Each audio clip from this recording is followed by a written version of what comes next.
शेरवंश दोस्तों, मैं हूं आपका भाई राधा वल्लभ दास कुणाल और आप देख रहे हैं आपका अपना चैनल सनातनी कथाएं। दोस्तों, आज की वीडियो में हम बात करने वाले हैं षट तिला एकादशी। जी हां, नाम से ही आप सभी को प्रतीत हो रहा होगा कि 6 प्रकार से तिल का उपयोग करने वाली एकादशी। षट तिला एकादशी किस तिथि को है? 5 को मनाई जाएगी या 6 को मनाई जाएगी? पहला सवाल।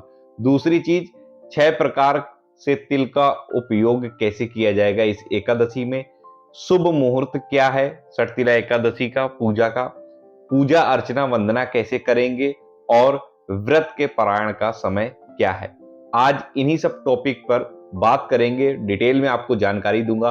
वीडियो में शुरुआत से लेकर अंत तक बने रहिएगा। वीडियो पसंद आए तो लाइक कर दीजिएगा, चैनल पर नए हैं सब्सक्राइब कर लीजिए, कमेंट में जय श्री राधे जरूर लिखिएगा। चलिए वीडियो को शुरू करते हैं। सबसे पहले मैं आपको बता दूं कि एकादशी का जो व्रत होता है वो एक दिन का व्रत नहीं होता है, 3 दिन का व्रत होता है। व्रत की शुरुआत होती है 10वीं तिथि से। अब सबसे पहले ये समझ लेते हैं कि 10वीं तिथि को हमें किन नियमों का पालन करना होता है। सबसे पहले 10वीं तिथि जो होती है उस दिन हमें जमीन पर सोना होता है। दूसरी चीज, 10वीं तिथि की जो रात्रि होती है उसमें हमें चावल का भोजन नहीं करना, यानी चावल का सेवन नहीं करना होता है।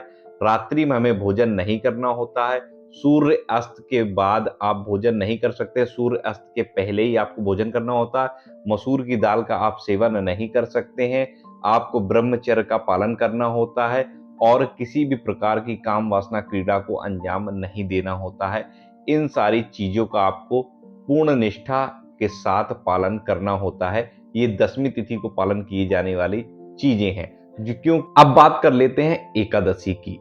ये तो थी 10वीं को पालन करने वाले नियम। अब एकादशी का जो व्रत होता है वो सुबह से ही प्रारंभ हो जाता है। सबसे पहले आपको स्नान करना होता है। अब जैसे कि ये षटतिला एकादशी है तो इसमें तिल का जो है 6 प्रकार से उपयोग करना होता है। सबसे पहले क्या होता है, आपको जल में तिल डालने होते हैं और उस पानी से आपको स्नान करना होता है। वैसे तो आप गंगा जल भी मिला लेंगे तो पानी शुद्ध हो जाता है, वो गंगा जल बन जाता है, लेकिन आपको इसमें गंगा जल के साथ काले तिल जो है वो डालने हैं। तिल के तेल की मालिश आपको पूरे शरीर पे करनी होती है। इसी के साथ तिल और आंवले को मिला के आप उपटन बना सकते हैं। तिल और मुल्तानी मिट्टी को मिला करके भी आप उपटन बना सकते हैं। इस उपटन को पूरे शरीर पे मालिश आप करके आप इसका स्नान करिए। उसके साथ ही स्नान के बाद आप सूर्य देव को जब अर्घ देंगे, यानी कि जल अर्पित करेंगे, तो उस जल में गुड़ और काले तिल का उपयोग करें, जरूर करना चाहिए षटतिला एकादशी पे। उसके बाद में जब घर के मंदिर में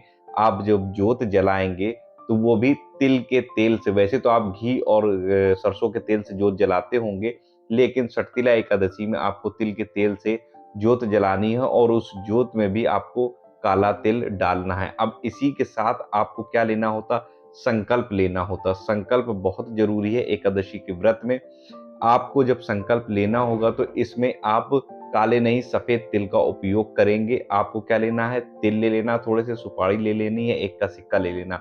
उसके बाद में आपको आपका नाम, आपका गोत्र, अब गोत्र समझ लीजिए, जो लोग वैवाहिक हैं, जैसे जो महिलाएं बहनें हैं, स्त्रियां हैं, वो उनका जो गोत्र होगा विवाह के बाद उनके पति से जुड़ जाता है।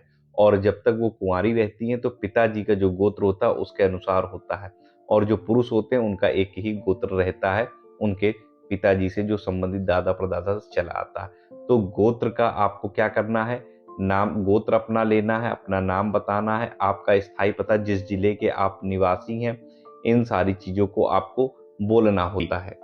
अब आपको क्या करना होता है कि इसी व्रत में जब आपका संकल्प हो जाता है, जैसा कि संकल्प आपने निर्जला ले रहे हैं, जिस तरीके का आप व्रत कर रहे हैं उसके अकॉर्डिंग आपको संकल्प ले लेना। संकल्प के बाद आपको इस व्रत में जो है व्रत की कथा जरूर करनी होती है। व्रत कथा का पाठ करना बहुत आवश्यक होता है।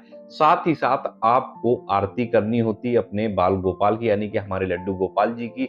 लड्डू गोपाल जी की आरती से पहले आपको उन्हें तिल के लड्डू का भोग लगाना होता है। आपको दूध भी उन्हें जो है अर्पित करना होता है, उसमें भी आपको काला तिल डालना होता है। काला तिल मिला करके तब आप उनको जो दूध है वो आप उनको पवाएंगे। साथ ही साथ आपको करना क्या होगा, जो जोत जलेगी वो भी तेल के तिल की ही जोत आपको जलानी, अखंड जोत आपको जलानी है। इसी के साथ आपको क्या करना है, इस व्रत में आपको पृथ्वी पे ही, यानी कि जमीन पे ही शयन करना होता है। साथ ही साथ इस व्रत में आपको किसी की चुगली नहीं करनी है, किसी की निंदा नहीं करनी है और पूरे दिन आपको अपने गोपाल जी का ही स्मरण करना है और आपको जो गुरु प्रदत्त मंत्र है, गुरु प्रदत्त नाम है, उसका ही दिन भर आपको जाप करते रहना है।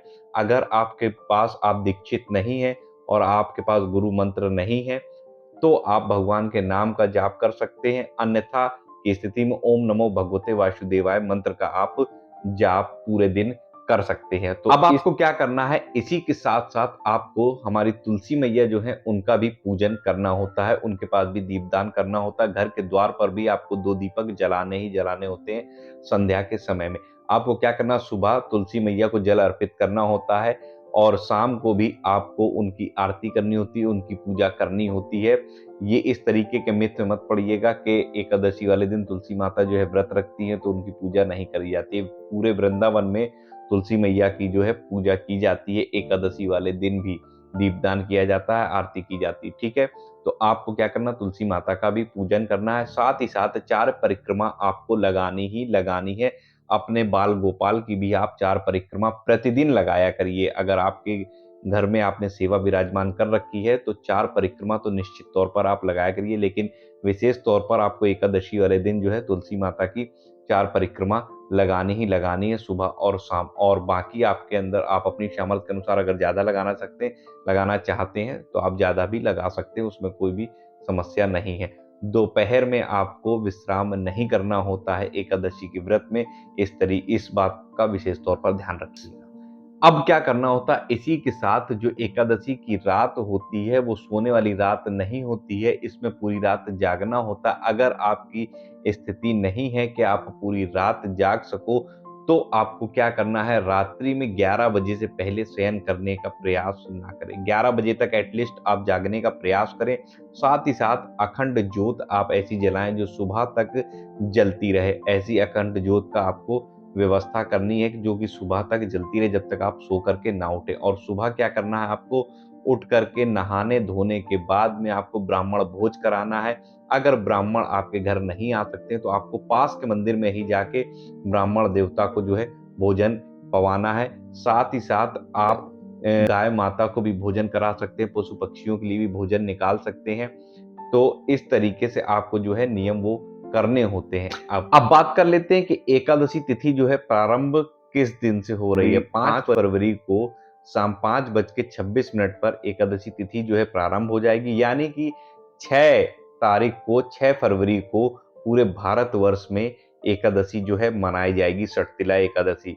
खाटू श्याम जी में भी षटतिला एकादशी 6 फरवरी को मनाई जाएगी। चैतन्य गौड़ संप्रदाय में भी 6 फरवरी को ही मनाई जाएगी। साथ ही साथ बांके बिहारी जी में भी 6 फरवरी को मनाई जाएगी। वृंदावन धाम में भी 6 फरवरी को ही षटतिला एकादशी मनाई जाएगी। अब इसी के साथ षटतिला एकादशी के जो तिथि है समापन की, वो है 4:07। 4:07 पर इस तिथि का एकादशी का जो है समापन हो रहा है।